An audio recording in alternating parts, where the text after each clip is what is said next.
In the previous episode, we decided to build a true house on wheels. Just look at its size! God, is it huge! This is fantastic! We've made a huge step forward with this. I guess now we can begin building a true mansion on wheels. Now I'd prefer we stick to the following strategy. Break as little in here as possible. We might be reinstalling a few things, or reusing the material.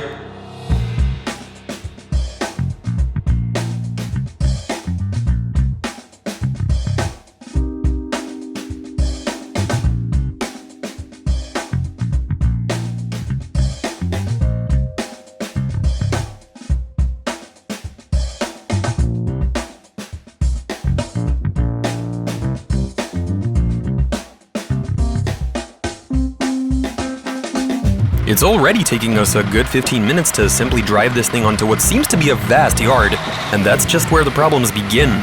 We're going to have to reverse all the way back to the highway, flip around, and get off the highway while driving backwards to make our way back here.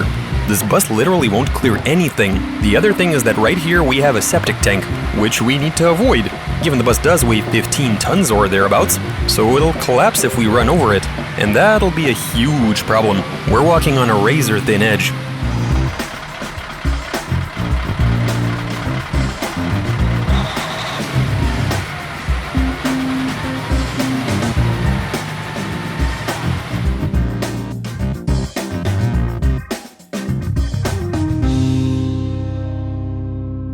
Hey everyone, you're watching episode 2 of our RV build series. Honestly, when we bought ourselves a gigantic bus and made the decision to put together an apartment that would allow for traveling the entire world, I honestly wasn't expecting its size to be this big of an issue. It won't fit in the yard. Okay, so by complete accident we met this dude who owns the exact same bus we have, and he's saying that ours is in really good shape. Nice, now I guess we drive around bus lots and mine information? I was really glad to hear from him that you can drive this bus to foreign countries no problem, given its model year. You can always get a slip that says it's Euro 2 compliant. You just need to make sure that the brakes are good, that there aren't any oil leaks or what have you, and that's pretty much it. Just make sure that the running gear is good, so there's no need to take any of those comments seriously. Okay, so the plan for today is, well, our main priority is doing a proper high-quality job and making a well-thought-out vehicle, so that we don't have any problems with the electronics later down the line, any of the plumbing, air ventilation, and so on. So step 1, we need to completely gut the interior of this bus, all the way down to the bare metal. At that point, we see if there's any rust we should tend to, any potential packaging issues. Then we lay out a plan, which will include everything down to the minute details, where we lay out the wires, place the solar panels, all sorts of ladders, beds, and so on. And that's when we begin to thoroughly build up our perfect RV. In any case, this begins with a complete teardown, which is what we're about to dive into. Now you guys make yourselves comfy, and let's get stuck right into it.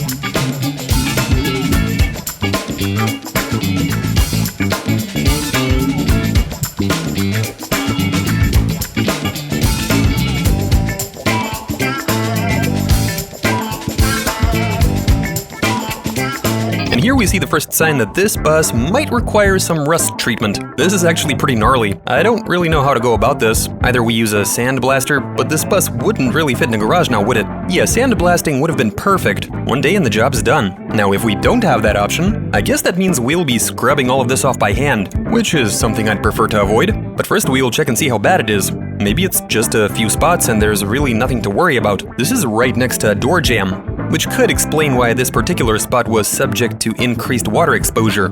Things start looking way better when you get a bit further away.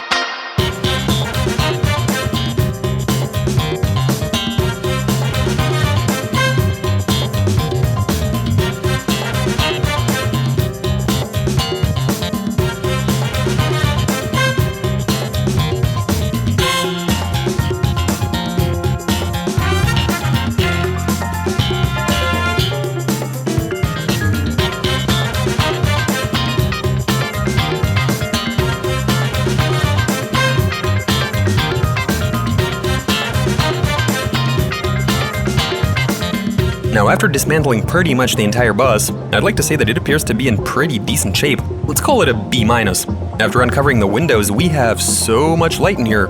I'm already picturing how back there we've got a bed, then a bathroom cabinet, a kitchen block right here, and a big living room.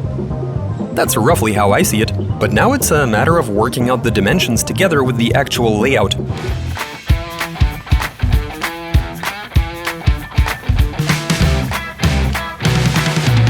Quite noisy since we're out on the street, but I promise this will be interesting. What's up? Hey man, we've come to look at an actual RV which costs 300,000 euros, which will give us a better understanding as to how we build our own rig.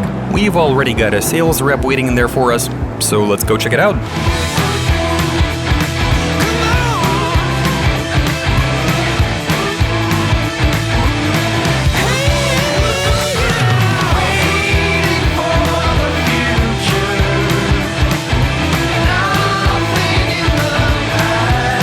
That's the sink which is concealed. Apparently that's the case with all of these. On every single RV I've seen anyway. You simply remove this tabletop and this lid is actually pretty heavy. Here you've got another lid that you can open. This thing is brand new. Brand new?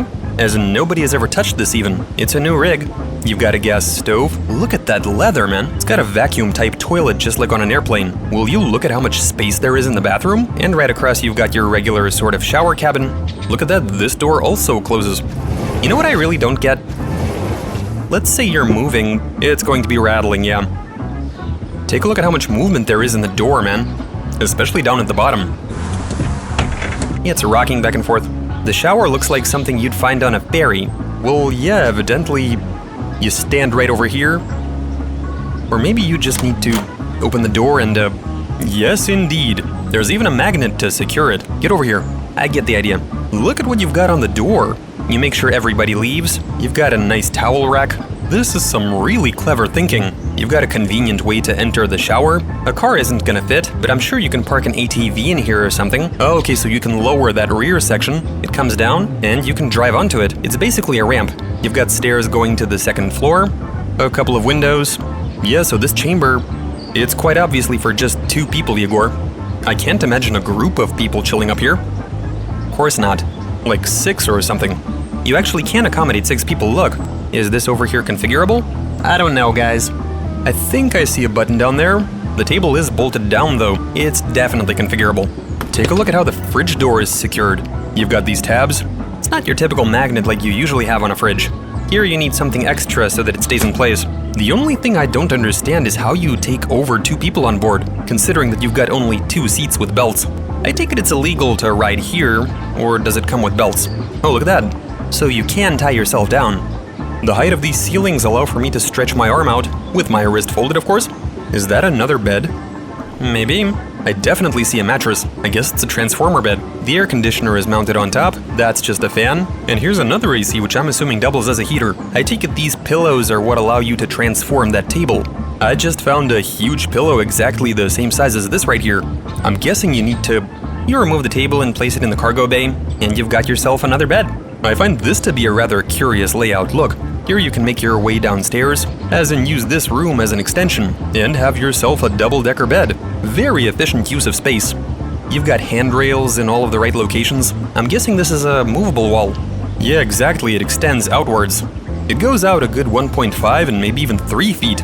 It goes about 3 feet out, you unfold this bit and you've got a big couch. Sure. Alright, so this part is also extendable, together with that couch. You know, I wouldn't call that a diligent inspection, with security breathing down our necks. Couldn't even do any proper filming. But all in all, that is one hell of a machine. But it does come at quite a price, over $270,000. But personally, I can't say that it left me ecstatic. It's just a nice country house. I like that we're slowly gaining more insight into RVs, and getting a grasp on how we can apply all of this to our own bus.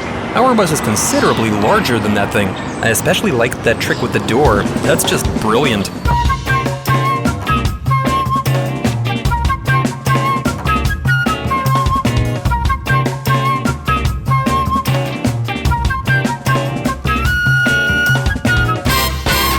We've got a usable length of 405.5 inches. Shall we check the width?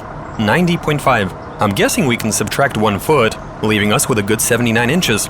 The heat insulation is going to be covered, so I'd say we will be left with about what we had before we removed the plywood. You seem to be right. We've got at least 87 inches worth of width, so 394 times 87. Now what about the height? 75. But that was sketchy. 75 in the middle. But I do think we should measure at the edges. 70. I don't think the floor is going to be any higher than it is. Any sort of heat insulation or supporting stuff is going to be underneath, especially since we do have access. It is such a great thing that the floor is level. I've seen a bunch of foreign videos on these sorts of builds, and the first thing they do is try working around the wheel arches and all of that, which is something we're not going to have to deal with. The ceiling is plenty tall. You can walk around, have some lunch. You don't feel cramped in the slightest. And after uncovering the windows, we have plenty of light. I am a bit upset that we've got one smashed window right here, another one over here. You know what, this bus isn't what you'd call exotic, so I do think we'll be able to find parts at a junkyard, especially the rear window, which is currently made from aluminum. You can't really see that well through aluminum, you know. Again, that's where the bed is going to be located. The bedroom is going to be located back there, and so that panoramic window, I'd actually prefer it being a bit taller compared to what we're looking at right now. Maybe this is a good opportunity to find some sort of aftermarket glass. I don't see why not. From where I'm standing, it looks like fitting a side window to the rear would be the ideal solution. Oh yeah, to even out the entire greenhouse. Bear in mind that we'll be blocking off some of the side windows in order to get a shower and a bathroom happening. We might be able to pull apart one of the glass panes and install it in the rear, save a bit of money. That said, I am fully aware that this isn't going to be a cheap build. On the contrary, this will be very pricey indeed, starting with all of the utilities and down to the trim materials. We won't necessarily be buying like luxury materials for the cabin, but we would like for them to be durable and robust. Now, fiberglass is a decent option in terms of insulating the cabin, but only as long as it's dry. In our case, at least half of the material we extracted shows some evidence of getting wet, meaning there had to be some leakage in here, which warrants using some higher quality stuff. We might use some Penaplex, which is much less prone to absorbing moisture.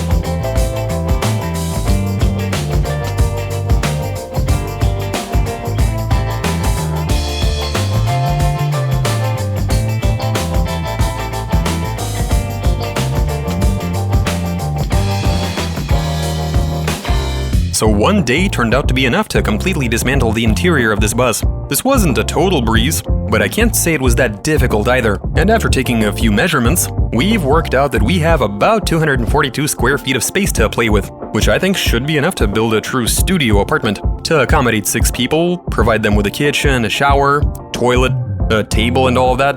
I reckon all of this is going to be configurable, since despite how huge this bus might look, there's really not that much space in the cabin. We're going to have to put plenty of thought into this build. We'll be getting to that phase really soon. But for now, that's it. Big thanks for tuning into this episode, and hopefully you enjoyed watching it. Now you make sure to subscribe so that you don't miss what's happening next, and see you around.